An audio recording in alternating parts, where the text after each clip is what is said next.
Sihak ajaran apa tu Kami menyokong ajaran Syiah, iaitu Allah ialah Nabi Muhammad SAW. Jom kita tengok.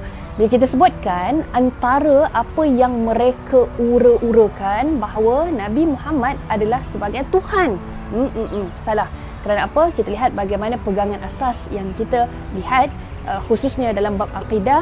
Kita sentiasa menyebutkan asyhadu an la ilaha illallah wa asyhadu anna Muhammadar Rasulullah. Kita bersaksi Allah itu sebagai Tuhan dan Nabi Muhammad itu sebagai pesuruh Allah.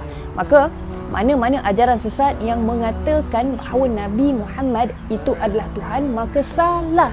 Jom kita ingat 3 perkara. Yang pertama, Nabi Muhammad itu manusia biasa. Disebut dalam Al-Kahfi ayat 110. Ya, sama macam kita makan, kita minum, Nabi juga makan dan minum. Dan yang kedua, Nabi juga mempunyai kehidupan yang normal seperti manusia. Nabi juga berkahwin, Nabi juga ada keluarga, sama macam kita. Dan yang ketiga, Nabi mendapat wahyu dan mukjizat daripada Allah. Sebab itu, kalaulah kita lihat, Nabi ada kuasa yang luar biasa. Nabi mengetahui perkara yang sebelumnya atau selepasnya dan tahu perkara ghaib, maka itu semua adalah dengan izin Allah.